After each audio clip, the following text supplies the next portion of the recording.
Assalamualaikum warahmatullahi wabarakatuh. Salam sehat dan salam unggul untuk rekan-rekan sekalian. Saya Yana Afian Nur Aini dari Program Studi Ilmu Hukum Universitas Ngudi Waluyo. Saya akan sedikit membahas seputar Mahkamah Konstitusi di Indonesia dan perbedaan antara MK di Indonesia dengan MK di negara lain. Mahkamah Konstitusi Republik Indonesia adalah lembaga tinggi negara dalam sistem ketatanegaraan Indonesia yang merupakan pemegang kekuasaan kehakiman bersama-sama dengan Mahkamah Agung. Mahkamah Konstitusi adalah lembaga negara pengawal konstitusi yang memiliki kewenangan untuk memutus pada tingkat pertama dan terakhir. Ruang lingkup dan karakteristik hukum acara Mahkamah Konstitusi. Mahkamah Konstitusi adalah lembaga yang menyelenggarakan peradilan konstitusi sehingga sering disebut sebagai peradilan konstitusi atau constitutional court. Hal itu juga tercermin dari dua hal lain. Pertama, perkara-perkara yang menjadi wewenang MK adalah perkara-perkara konstitusional, yaitu perkara yang menyangkut konsistensi pelaksanaan norma-norma konstitusi. Kedua, sebagai konsekuensinya, dasar utama yang digunakan oleh MK dalam memeriksa, mengadili, dan memutuskan perkara adalah konstitusi itu sendiri. Hukum acara MK dimaksudkan sebagai hukum yang mengatur prosedur dan tata cara pelaksanaan wewenang yang dimiliki oleh MK.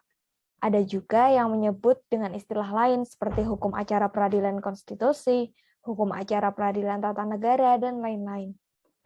Penggunaan istilah hukum acara Mahkamah Konstitusi dipilih karena memang terkait dengan perkara-perkara yang menjadi wewenang MK. Hukum acara MK adalah hukum formil yang berfungsi untuk menegakkan hukum materialnya, yaitu bagian dari hukum konstitusi yang menjadi wewenang MK. Oleh karena itu, keberadaan hukum acara MK dapat disejajarkan dengan hukum acara pidana, hukum acara perdata, dan hukum acara peradilan tata usaha negara. Hukum acara MK memiliki karakteristik khusus, karena hukum material yang hendak ditegakkan tidak merujuk pada undang-undang atau kitab-kitab undang-undang tertentu, melainkan konstitusi sebagai hukum dasar sistem hukum itu sendiri. Hukum acara MK dimaksudkan sebagai hukum acara yang berlaku secara umum dalam perkara-perkara yang menjadi wewenang MK serta hukum acara yang berlaku secara khusus untuk setiap wewenang yang dimaksud oleh karena itu hukum acara MK meliputi hukum acara pengujian undang-undang, hukum acara perselisihan hasil pemilu, hukum acara sengketa kewenangan lembaga negara, hukum acara pembubaran parpol, dan hukum acara memutus pendapat DPR mengenai dugaan pelanggaran hukum presiden dan atau wakil presiden.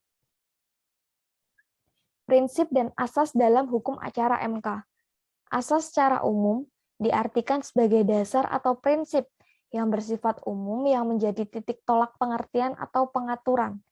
Asas di satu sisi dapat disebut sebagai landasan atau alasan pembentuk suatu aturan hukum yang memuat nilai, jiwa, atau cita-cita sosial yang ingin diwujudkan.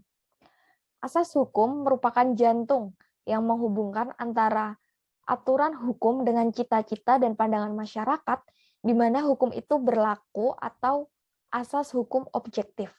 Di sisi lain, asas hukum dapat dipahami sebagai norma umum yang dihasilkan dari pengendapan hukum positif atau asas hukum subjektif. Dalam konteks hukum acara MK, yang dimaksud dengan asas dalam hal ini adalah prinsip-prinsip dasar yang bersifat umum sebagai panduan atau bahkan ruh dalam penyelenggaraan peradilan konstitusi. Asas diperlukan untuk mencapai tujuan penyelenggaraan peradilan itu sendiri, yaitu tegaknya hukum dan keadilan, khususnya supremasi konstitusi dan perlindungan hak konstitusi warga negara. Sebagaimana proses peradilan pada umumnya, di dalam peradilan MK terdapat asas-asas baik yang bersifat umum untuk semua peradilan maupun yang bersifat khusus sesuai dengan karakteristik peradilan MK. Marwara Siahaan, salah satu hakim konstitusi periode pertama, mengemukakan 6 asas dalam peradilan MK, yaitu yang pertama, ius curia novit, Asas bahwa pengadilan tidak boleh menolak untuk memeriksa, mengadili, dan memutuskan suatu perkara yang diajukan dengan dalih bahwa hukum tidak ada atau kurang jelas. Sebaliknya, hakim harus memeriksa dan mengadilinya. Asas tersebut juga sudah ditegaskan dalam pasal 16 Undang-Undang Kekuasaan Kehakiman. Lalu yang kedua, persidangan terbuka untuk umum. Asas bahwa persidangan peradilan dilakukan secara terbuka untuk umum merupakan asas yang berlaku untuk semua jenis pengadilan, kecuali dalam hal tertentu yang ditentukan oleh undang-undang. Yang ketiga, independen atau imparsial. Asas ini berfungsi untuk dapat memeriksa dan mengadili suatu perkara secara objektif serta memutus dengan adil. Hakim dan lembaga peradilan harus independen dalam arti tidak dapat diintervensi oleh lembaga dan kepentingan apapun, serta tidak memihak kepada salah satu pihak yang berperkara atau imparsial. Yang keempat, peradilan dilaksanakan secara cepat, sederhana, dan biaya ringan. Prinsip peradilan cepat, sederhana, dan biaya ringan dimaksudkan agar proses peradilan dan keadilan itu sendiri dapat diakses oleh seluruh lapisan masyarakat. Lalu yang selanjutnya, hak untuk didengar secara seimbang. Pada pengadilan biasanya para pihak memiliki hak untuk didengar secara seimbang. Para pihak dalam hal ini adalah pihak-pihak yang saling berhadap-hadapan, baik sebagai tergugat maupun penggugat, pemohon ataupun termohon, maupun penuntut dan terdakwa. Dalam pengadilan MK tidak selalu terdapat pihak-pihak yang saling berhadapan atau adversarial. Untuk perkara pengujian undang-undang misalnya, hanya terdapat pemohon, pembentuk undang-undang, pemerintah, dan DPR tidak berkedudukan sebagai termohon. Lalu yang selanjutnya, hakim aktif dan juga hakim pasif dalam persidangan. Hakim pasif dalam arti tidak mencari-cari perkara, hakim tidak akan memeriksa, mengadili, dan memutus suatu sebelum disampaikan oleh pemohon ke pengadilan. Hal ini merupakan prinsip universal lembaga peradilan. Sedangkan hakim dapat bertindak aktif dalam persidangan karena hakim dipandang mengetahui hukum dari suatu perkara. Hal ini juga sesuai dengan asas ius curiae yang juga dapat diterjemahkan bahwa hakim mengetahui hukum dari suatu perkara. Yang selanjutnya, praduga keabsahan. Asas praduga keabsahan adalah bahwa tindakan penguasa dianggap sah sesuai aturan hukum sampai dinyatakan sebaliknya. Berdasarkan asas ini, semua tindakan penguasa, baik berupa produk hukum maupun tindakan konkret, harus dianggap sah sampai ada pembatalan. Prosedur dan model beracara pada persidangan Mahkamah Konstitusi.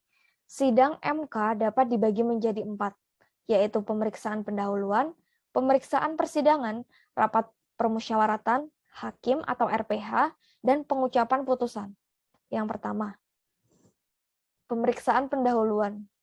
Pemeriksaan pendahuluan merupakan persidangan yang dilakukan untuk memeriksa kelengkapan dan kejelasan materi permohonan sebelum memasuki pemeriksaan pokok perkara.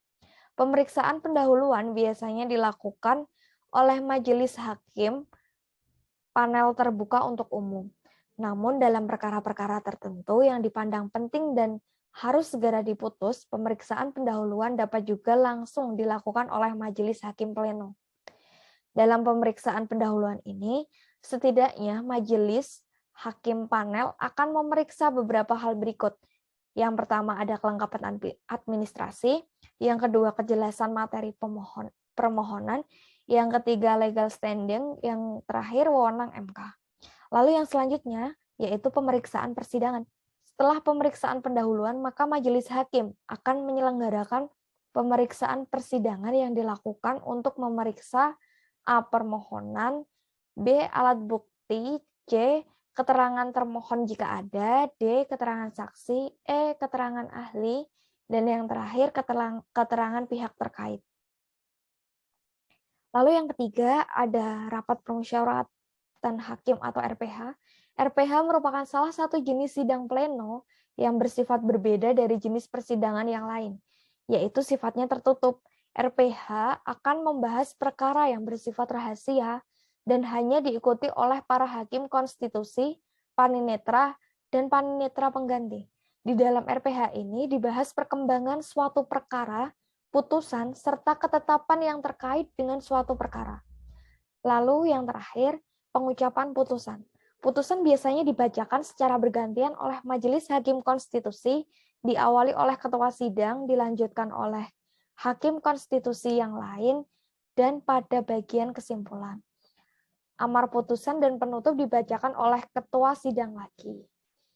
Sidang pleno pengucapan putusan harus dilakukan secara terbuka untuk umum. Setiap hakim konstitusi akan mendapatkan bagian tertentu dari putusan untuk dibacakan secara berurutan, kecuali hakim konstitusi yang dalam posisi mengajukan pendapat yang berbeda atau dissenting opinion, atau alasan yang berbeda, concurring opinion. Hakim yang mengajukan dissenting opinion atau concurring opinion membacakan pendapat atau alasannya sendiri setelah ketua sidang membacakan amar putusan. Putusan MK memperoleh kekuatan hukum yang tetap sejak selesai diucap dalam persidangan pleno. Pengucapan putusan terbuka untuk umum. Dengan demikian, putusan MK bersifat tetap dan mengikat sejak setelah sidang pengucapan tersebut selesai.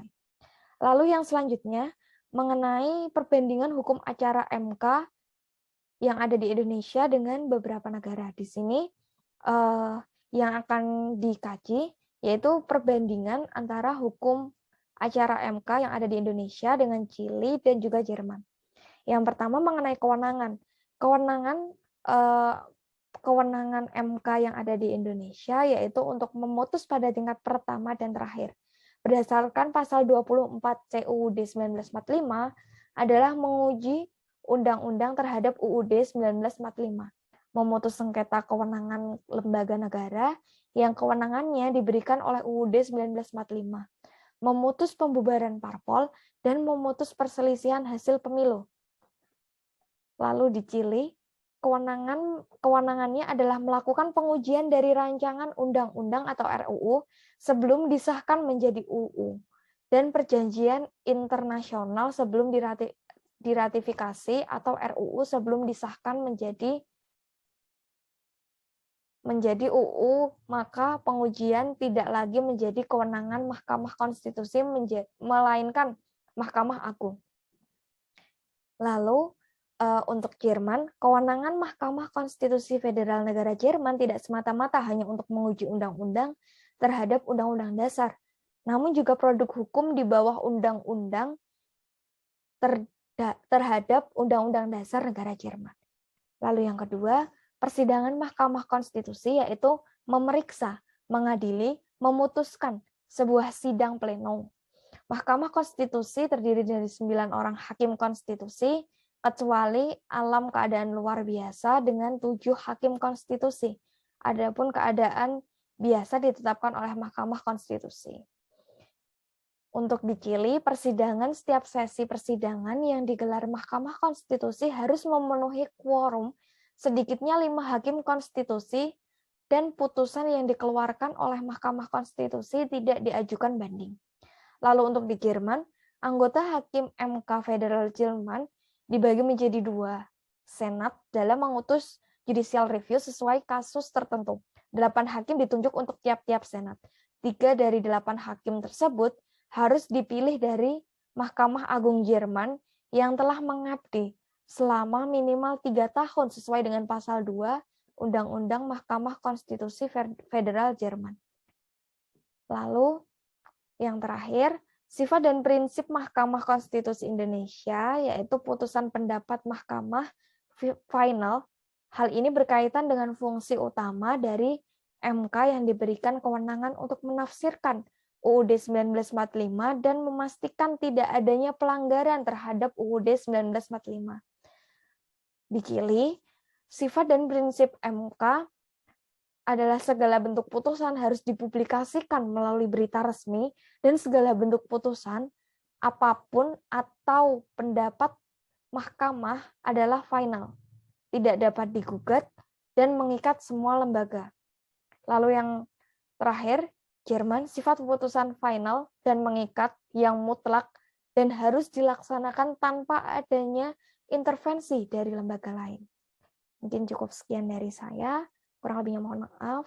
Assalamualaikum warahmatullahi wabarakatuh.